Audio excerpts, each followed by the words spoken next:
My name is Emmanuel Okyere. Don't try pronouncing my last name.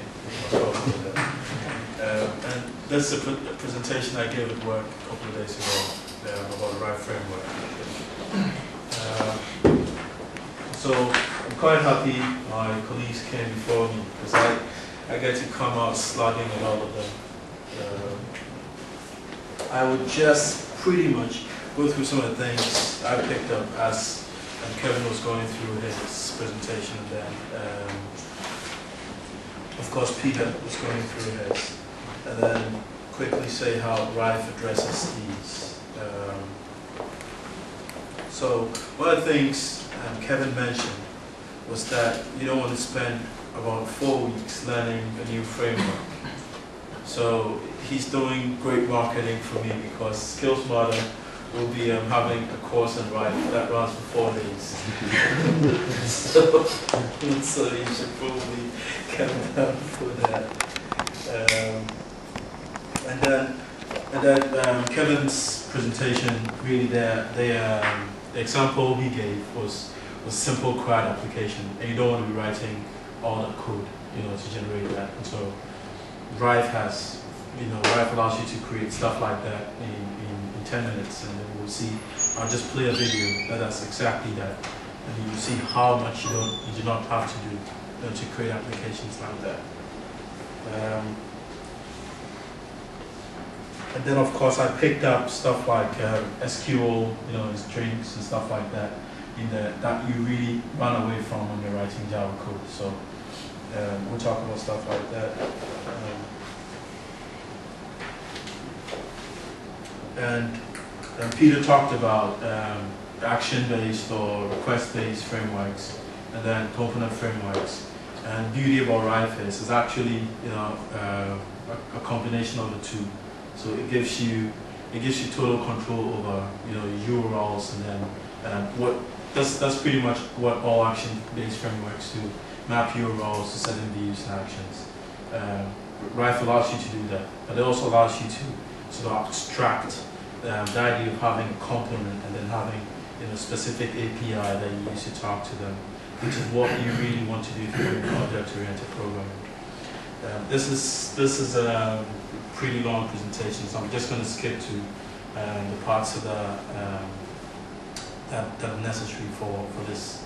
So in the RIFE community, we say that RIFE is a full stack application framework. And what does it mean when you say something is a full stack framework? Well, if you're creating applications, you're pretty much you have various concerns to address in your application.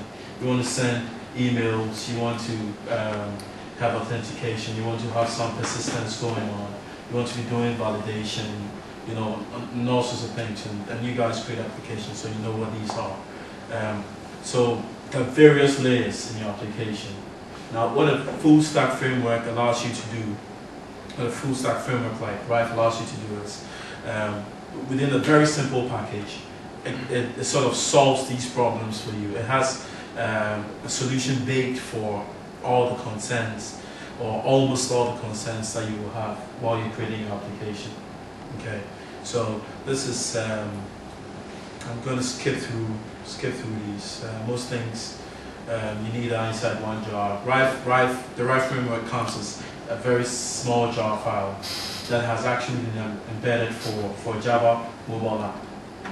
So you can think of a very small app, but it does quite a few things for you. Cross-layer synergy again, because it's developed to be a full stack, and then it has solutions for all your layers for you. And those solutions have been developed to work together. You can have the various benefits with them. One of the things, when I get to, there's a diagram I'll get to, and then I don't want to waste time with these slides. So it's a diagram I'll get to, and I'll come back to cross-layer synergy again. A consistent approach. This is all a lot of marketing. So you can skip that. But very easy to set up, configure, and upgrade.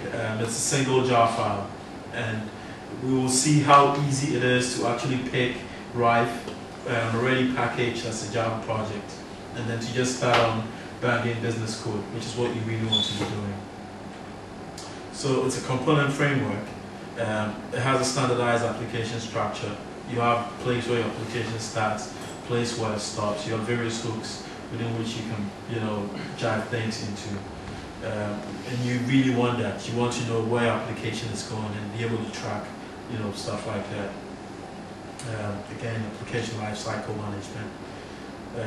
Reusable components. Now, it's once you start to use RIFE, it's something that's really brilliant about it. I gave an example with the whole shopping cart thing, but I worked on a project for a client about 4 months ago or so, and they wanted to have a user rights management package, so to speak, that they could use as one module and then be able to embed it in various applications. And we created this as one application on its own, but we could just take that application, change the URL that maps to that application, and then use it across the other contexts that they wanted to use this in. And I have something similar to that here, and I'll just give you, broad overview of how that is. So in RIFE, an application is a component, but you can come down there, then that component contains other components, and it has a precise API that you can talk to, and you can decide how you map how the application flows. You can decide how you map how values flow between the components that make up a component, so to speak. So everything is a component in RIFE, including the web application itself. Okay, and then it has pluggable layers. RIFE is built around what you would call just the standard objects that you have when you're writing applications, your HTTP objects, and so your standard request response, servlet objects, and then your standard SQL, your standard JDBC SQL objects, and so you have RIFE writing, wrappers around these that actually add value to them. So if you do not want to exist at the RIFE level, you can always go further down and extract the core objects and then work at Kevin's level, basically. So that's one punch in the face. Okay, so but another thing with RIFE is that it allows you to create applications, really quickly. That's what we call jumpstart. And I guess the idea was when RIFE actually picked up on the server side, Ruby on Rails was getting all the press, and people talk about scaffolding, which is actually garbage because it's code you throw away most of the time anyway. And so we decided that there had to be something that sort of countered that for the Java side of things. So there's a package you can download called Jumpstart, and I have it on disk here, and so I can give it around if anyone wants to make a copy. And it's a standard Java web application. It has a deployment descriptor, blah, all set up for you. But it comes with an embedded Jelly database, and then Derby database, sorry, and then the Jelly servlet container, and that is all set up for you to run tests and then for you to actually run your application and stuff like that. And you can just go in and then start banging code and then testing these directly in your web browser, to see changes going on. And one of the benefits of RIFE is it uses so many methods to, such that you don't have to go back and then start doing restarts of your servlet container once you make changes. It's sort of automatically baked in as you make changes to Java and to your HTML and what have you. So we'll see. I'll just do a quick demo of that as we go along. And first, best practices, I'll call this marketing block again. Marketing maximum results, sorry, from little code again, because it implements so much out of the box. Like you were talking about cross-cutting concerns with authentication being AOP-like and stuff like that. RIFE comes with authentication implemented, and it's just a matter of mapping that to some URL. so you can move certain bits of the application in configuration and say that, you know, declare that these bits of the application should go through configuration, and that is implemented out of the box. But you can't extend that, which is what I have to do for that client. And then I have to add testing and stuff. So you can introduce application-specific consent. Exactly. I can. You can. You can't extend it. I can. You can. See, not can't. No? Yeah. You see what I mean? If your application needs you to extend the basic authentication that comes out, then you can go ahead and implement that. And the framework is such that you can actually plug back into it, and so you can decide. And then the main selling point for RIFE is that it allows you to build maintainable applications. It's the key driver for whatever changes go back into the framework. The people well, Kid Bevan, he's a developer in Belgium, and he started the RIFE framework. And he's also a Java champion. And he's also a Java champion from last year. Okay.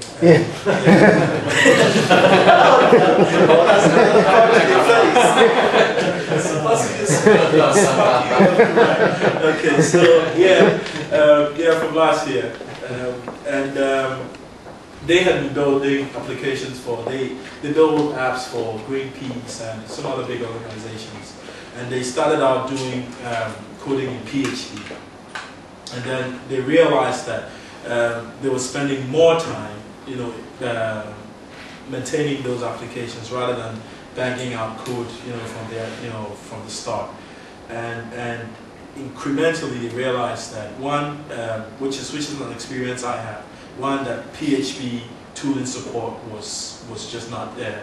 You did not have a lot of very good IDEs that give you the amount of code sense that you can get from Java IDEs that are on the market now, even for gratis.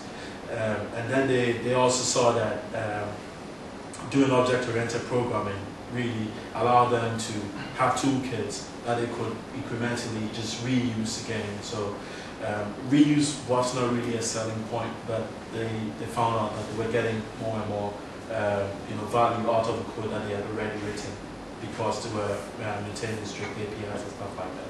So they decided to shift from Java, from PHP to Java, and so which is unusual. It is unusual for people to do that, because usually people start on PHP and they end up, they get stuck in there. I have done PHP, but I had a Java C++ background, and before I dived into PHP I used there's a popular framework, but I haven't touched it in like 2 years or so. There's a popular PHP framework. It has this blue, kind of blue. I've forgotten it. I haven't touched it in a while, but I use that for a while, and it's quite good. But again, tooling and everything else, I realized that Java had more to offer me at that time. Do you remember what version of PHP your friend moved from? I think it has to be PHP. I mean, RIFE has been around for a while now, so I would guess PHP 3 maybe. But 5 is object-oriented, I know. Yes, and mimics try to behave like Ruby. Yeah, 5 is, has some object-oriented baked in, yeah. But again, the language for OOP, like he was saying, pretty comes back to Java in a way. I mean, there were things before it, but yeah. So maintainable apps was what they wanted to be doing. They realized that when they moved to Java, to base their stack on Java, that increasingly they were creating more maintainable applications. Maintenance was a big driver. And so another thing from this is that you realize that RIFE did not start as a framework. It started as its experience based on stuff that they had done, and then they ported them, gradually into what you have as a framework now. So I'm just going to skip all that. Now, I'll go back to that. Out of container testing, this is big for me. This is one of the things that's really big about RIFE for me. You want to be writing applications, and we had some use cases for my client again. They have a two-step, say, sign-on process, or you have users wanting to cancel their subscription with you, or you can find so many use cases. You want to have a standard set of tests that mimic the real life user journey that a typical user will come in, and interact with the application, or you want to have use cases that are atypical to what you would normally find, and then make sure that if these introduce bugs in the application, formally you've dealt with them, then when you change code, you can just run this. There's the whole idea of unit testing your code, but this is at a higher, more functional level. RIFE comes with out of container testing baked in. So you're doing functional testing, and you do not need your servlet container. It sort of mimics the interactions that will be going on with your requests and responses, and then you can capture these and interrogate them for like the title of a page you're expecting, or whatever value should be someplace. Okay, so out of the box you have this, and it's the biggest thing for me. It's what got me hooked onto RIFE. So what do? Are you an agilist? Do you write your tests before you actually code? It's a mix of both. I mean, I would love to stand here and tell you that purely I write tests before I write code, but normally no. Sometimes I do. It's just like if I know exactly what I'm working on, and I have sort of an idea of what assertions I can make, then I can go ahead and write tests before I write code. But if I'm still trying it out, then I'll write code and then write tests and then play around with it. So, which is still the age-old way anyway. You know how fast it moves. Trying to get something back for Spring MVC. No, you would not punch our clock. Okay, so and RIFE is it allows you to build applications. Like I said, Meslin Weber, I think that's his name on the mailing list. He used RIFE. He embedded RIFE for some mobile app he was creating, because he found that he could write RIFE specific SQL code. It's not SQL code. You're actually dealing with objects, that are generating SQL in the background for you. And he realized that he could actually port his application onto a new database, say move it from Derby, which is embedded with Jumpstart, onto say PostgreSQL, by just changing what database he was mapping to in the back end. He did not have to write any code at all, because he existed at an object level. He did not have to write any SQL or strings like we had with my friend here. So boom, another punch in the face. Well, the serious thing about that is that from a banking background, you don't have full control exactly. of your database, and if it's worse that you are facing stored procedures, that's just. Well, again, I'll come down to the fact that RIFE allows you. See, it only writes wrappers around the standard JDBC object, and so if you have to use custom SQL in your own code, then you can always dig down to the object itself and then use code at that level. Okay. So that is allowed. Okay, so get to us whatever apps, blah blah blah. I'll just skip all that. So pretty much this is what you get for RIFE. Okay, so you have databases. You can't see your hands. Yeah, for that. Yeah. So databases, it does some content management for you. It comes with a content management framework baked in. You have total control over the life cycle of your application. It does templating for you, so you can generate forms, stuff like that. But this is what's really big about RIFE at the metadata layer. So you're creating beans, and then you're just creating some extra data about that once. And then you're saying that this is my object. It should have a certain string in that object should have a maximum length of say 10, or a minimum length of 10. And then it should have this, it should have that. Those metadata you can apply to your beans. And then RIFE uses that. Sounds like annotations. It sounds you can use annotations in this context, and what RIFE allows you to do based on those on that metadata that you've written is generate a database. So you can just call some method and say install, and it will create a database based on that being and the metadata you've provided. But it can also use the same metadata to generate your the templates for you, and so your forms would have Max car or whatever apply to them. How tight is the mapping to the database? I mean, how much does it exploit various features of database and form keys is the obvious one, but you can have. I think currently you can have many to one mappings going on, and so you can use those to set up foreign keys. And there's a 10-minute video here that I'll show that has some CRUD generation, and then you will see that. So I want to rush through this as fast as possible. Right. So you got a 5-minute warning. Then. Yeah. That'd be at mercy. Yeah. You know, so I would rather, I mean, basically you're going to be defining metadata once, and then you're using that in your content management, in your database generation, in your templates, all through your web application. You know, which is really big if you're creating apps, you're creating object-oriented code. You know, you want to be defining stuff once and then having access to them.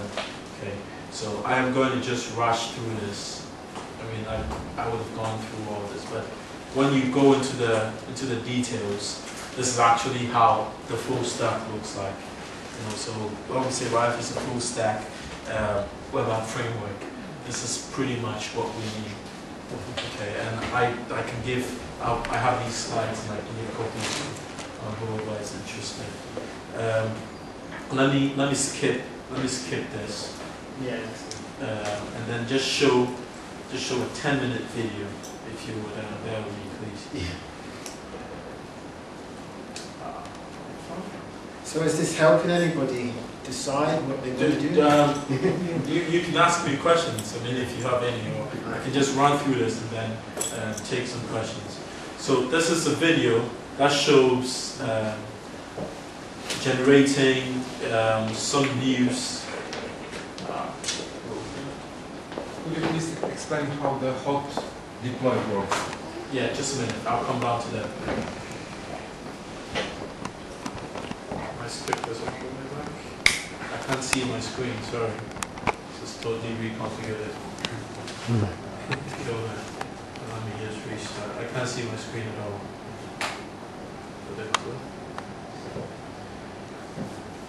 So.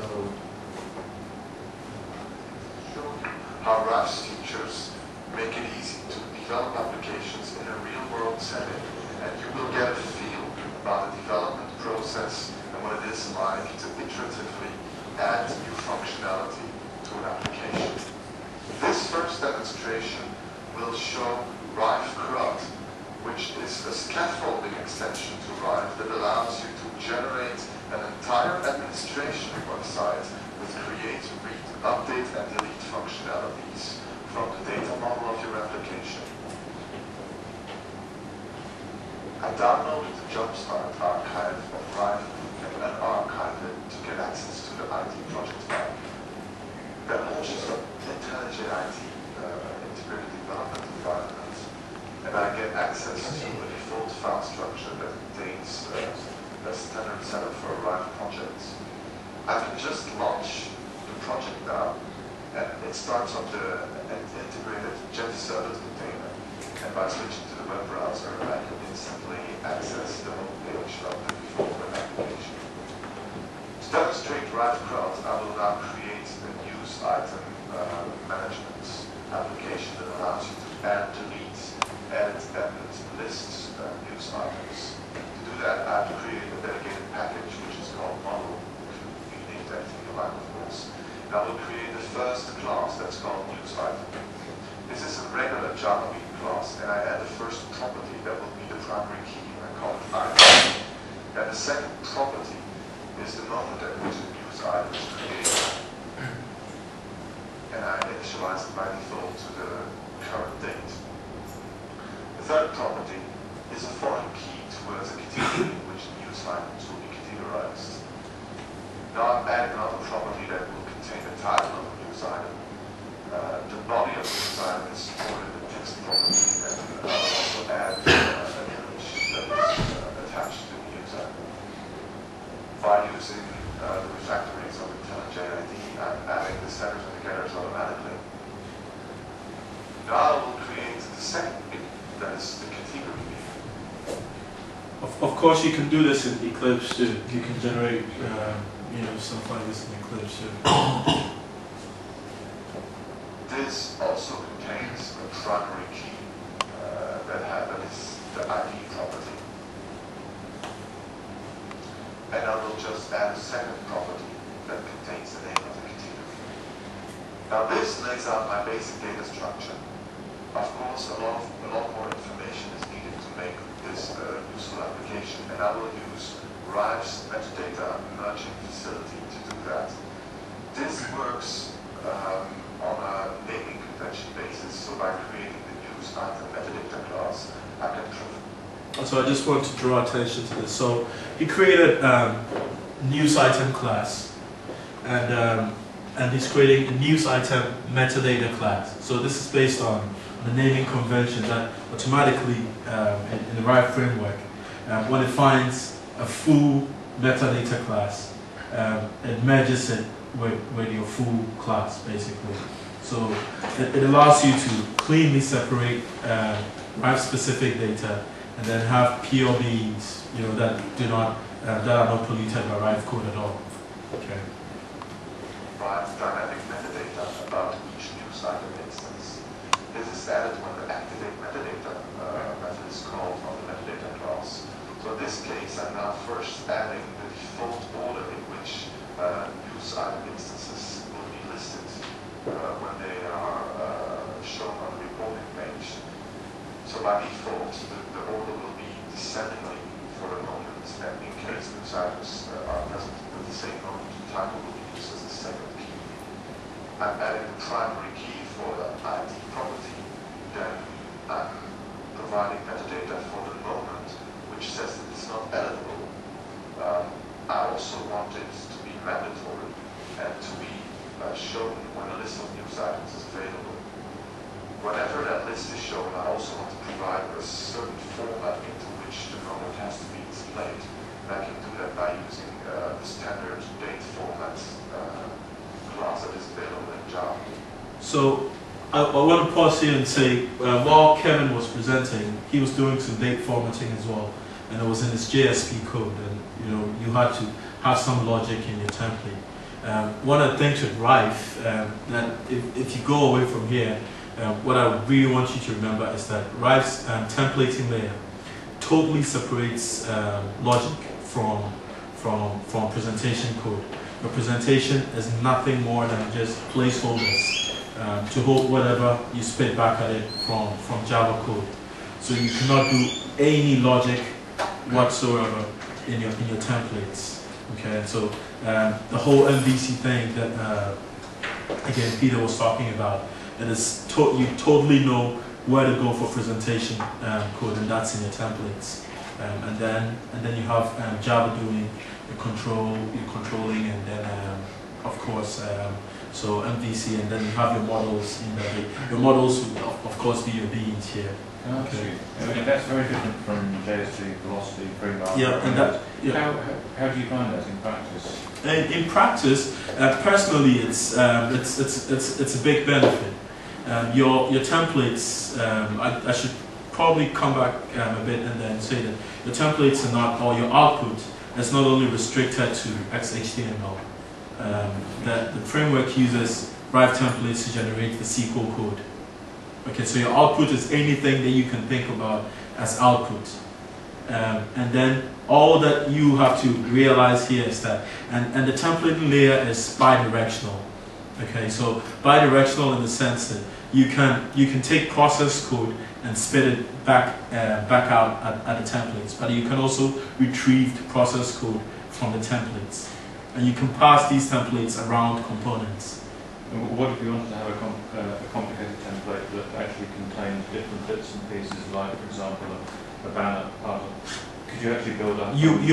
There are four tags in RIFE templates. There's an include tag, so it allows you to so this use case will be handled by that. You can take some template and include it in another template, and you know for as many levels as you want. And then it has a block and then a block view template, which pretty much allows you to do some processing and then embed it back, you know, within a specific block of code. Right. And then you have what are value templates, value tags, which is what you will be dealing with most of the time. And so you can say, I have a value that is that says username or something, and I can go back in my Java code and say set value username to some value. But the benefit of that is because it's bidirectional, I can take that template and I can take output and pass it around, and then from some other context retrieve values from process templates. And it's you have to use it to realize how simple but how powerful it is. It's totally different from anything you've ever seen. You don't miss something the functionality actually in the template itself. You don't miss it because again your framework is component based, and RIFE allows you to. I'll probably have 5 minutes after the video to show you how it maps URLs to the Java code that actually processes what URLs you hit. So every time you hit some URL, you can have some Java code do processing, and so that Java code can again work with your template to send output to it, but it'll be doing code that you will probably be doing in the JSP code will be restricted to your Java controllers. Okay, but again, your Java controllers or your Java objects do not have to always map to some URL of some sort. They can be just services that other URLs use, stuff like that. So let's just go through this. That is linked to the category class and that is available on the category property.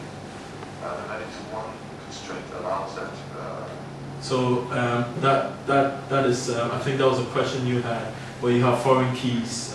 So he's mapping category IDs to his news items here. Yeah, my customers really development actually gets really mapped to constraints in the database. The database generates that, yes. It generates those foreign keys, yes. Yeah. The title property has got a maximum length that is limited to 90. And the text property becomes interesting because I want it to be valid XHTML, and that will then be stored automatically in the content management framework. I can do this by providing a MIME type for that property, and I will set this MIME type to XHTML. But of course, I want this to be an XHTML snippet and not an entire page, and this is done by indicating that it is a fragment. The auto-retrieved constraint indicates that it has to be automatically retrieved when an instance of it. I just want to, I just hope you guys understood what he meant here. So he's going to have XHTML embedded in XHTML. So he's just saying that it should be a fragment, you know, of XHTML. It shouldn't be a full HTML page, basically. Looks like it's retrieved from the database. The last property is an image property, and I indicate also that it's stored in the content management framework and that it has to be converted into a big MIME type. By attaching a content attribute, the width, for example, of 120, the image will be scaled automatically when it is stored in the content management framework. I can also indicate that this is a file upload when the user has to create the site. Let's now add the metadata for the category. So again, this is based on a naming convention. The category metadata class will be merged into the category from the file. I'll provide the order again, which is by default name. And I provide a textual identifier that will be used whenever categories are listed, for example, in drop-down lists when many-to-one relationships have to be selected. I'll just set up an example textual identifier, which in this case contains the ID of category separated by a column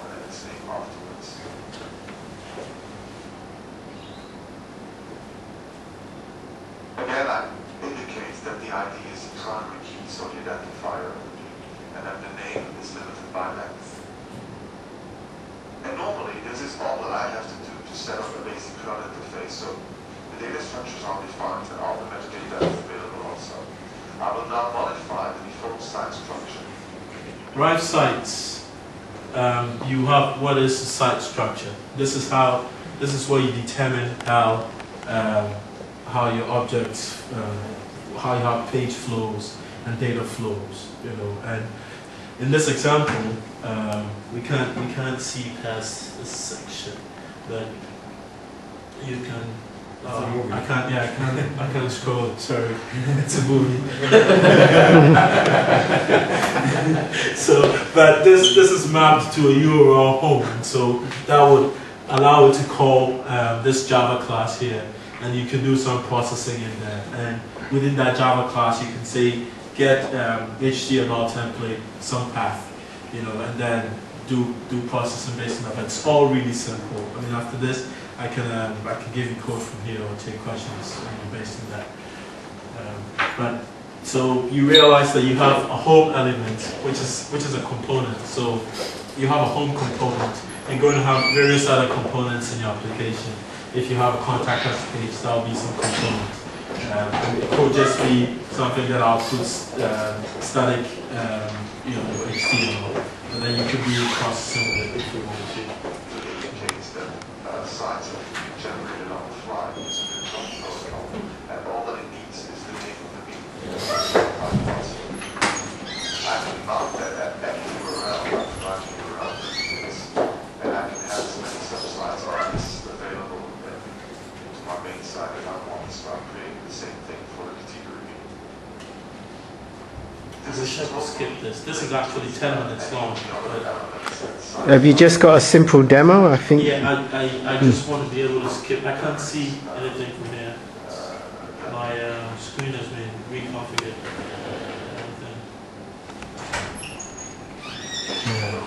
Let me just try. Just try to double click on the. You might have to come back in the summer and do this. Yeah, I'm trying to forward. Just make this go forward. So. What did you say? Double click where? On the title bar. Oh yeah. No, not so. Not there? Lower a little bit. Yeah, here. Did you double click? Double click it? No. It hides it. Bring it back. I just want to forward this really.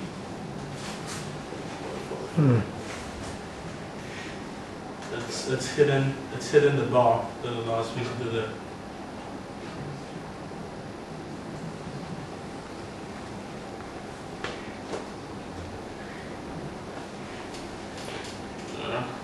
Okay, so when this application runs, you're going to have your whole. I mean, he did not have to do so much to get you to see. So this is running now. That's good news.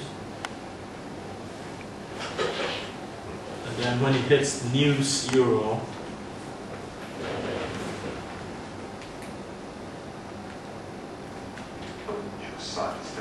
So I can automatically create default fields with labels that are generic, and I can easily customize them by using properties files. So these property files are again looked up by naming convention. They have to be present in the localization.cross. let's just see a nice minute or so. Folder, and the main property file is called admin_language. So I'll just go to another application now and copy paste another property file that I set. You see that it contains the labels that were present in the web outputs of the browser application. So I'm saving it now and switching to my browser again, and with a reload you can see that everything updates. I will now create additional property files for each individual. Skip that. Seeing that we can create properties files to take care of the generic mappings that it creates initially. And you can actually have localization for these based on privacy application. So how many files do you actually need for a CRUD application? Well, you realize that he created a news item being a category string, and then metadata classes for those. Right. And those were the only classes that we created, and everything else is generated by the RIFE CRAC protocol for you, and that is generated at runtime. Okay, so there's no code generation step where you actually have code and then you have to go take it, throw it away. It's all generated at runtime, but you will have to make these changes here so that, to map whatever the default names are here to whatever text, user-friendly text that you want to display. All right. Okay. I suppose looking at it, but the benefits here are like with the raw case where you had to actually write validation code.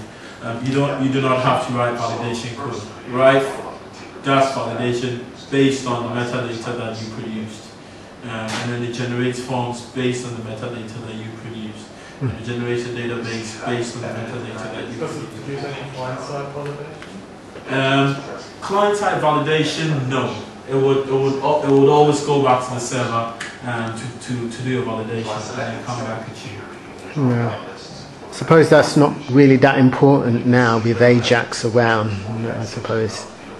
This has been added through the localization of the performance files. Can you imagine 1 million users concurrently hitting key? Well, It does. So, I suppose it does. Remember, he added an XHTML type Regular local to the metadata that he wrote, and it will not allow you to put in invalid XHTML. So it does that based on just a single constraints that he added in the metadata class. It does that for you. So if you go and change that and make it valid, then it would actually allow you to persist that data. Okay. Once that news item has been added, I can browse the available news items and edit it again. You can see a preview of the HTML that I added. And you did not have to write any of this code. It's all generated at one time. That's all well and good, but can you then, if you want to do something different to what it's generated, can you edit what it's generated? You cannot edit what is generated, but you can use styling. That's the idea here. So it's all content, and so you can use some CSS to style how your code comes out. Okay. Is it deployed in Spring Framework? Did I get that right as well? Can you work with Spring Framework when it generates? No, it doesn't. It doesn't. It can work with Spring, but it doesn't. At this point, you're using purely RIFE. RIFE exposes what is called the participant Spring Web class, and what it allows you to do is have some Spring managed themes, talk to RIFE applications, be able to inject RIFE themes back into Spring. So you can make them talk, and it's actually again, I'm making a pitch here for the course. It's something that we would do, but I have code like that I can show you. Yeah. RIFE talks to Spring. The people on the mailing list who are using RIFE and Hibernate, but you lose out of certain functionality like having again a cross-layer synergies I was talking about. But yeah, you're not forced to use all the layers together. You can use whichever layer that you want to use. Sorry. And things like JSR 94, the business rules engine APIs and things like that, do you work with that? I am not very sure, but I would say that RIFE sticks very much to the standards. For instance, continuations implemented in RIFE, we're trying to get that as adopted into the next version of the JDK. It's been submitted as a JSR, and you have people like Hani Suleiman from the Bar blog. I don't know if any of you read supporting that JSR. And Hani pretty much poo-poos everything everybody says over Java. So we've got to be doing something good. It's all standards based, and then we just have value wrappers against around these standards. So I would say that it's possible. I'm not very sure. I don't know the specific JSR that you're mentioning, so I would know. Things like J rules for SASA, things like that, those kind of like the business rule engine. Yeah, Yes. yeah. All right, should we wrap up? You say you showed us RIFE Pro. Is there another other sort of thing similar, other parts of it That's parts of it. I mean, I was going to show you. We don't have time. But I was going to show you like testing code. This is something I had to do with the client. I don't know if I have this. Also going to the class. Okay. So this is a standard set of RIFE tests, and we're running 16 tests on some code. And so whenever the code changes, you can run this. You can have your continuous integration, whatever, just server, run these automatically for you, just to make sure your code is passing. And we're using TestNG and RIFE's built-in testing mechanism to test, and so we'll be running 16 tests against the code every time it changes. So these are some of the stuff that are already baked in the framework for you that you can use. The DAS form generation, what have you. And like I mentioned, you do not have to, your output is not only XHTML, and so you can use it for, say, web services, where your output, where each URL you hit actually returns XML as a content, and then you can go on and then consume these from whatever sources you based on the application again. So in a nutshell, that's the RIFE framework. And I have archives here, so if anyone is interested, I am very happy to pass it around. And of course, there's a course on RIFE, 4-day course starting in April. Here at Skills Model, so you can all see Wendy here, or you can talk to me. Yeah. He's still away. What does MPC stand for? More than you can floor. He said it first. He said it first.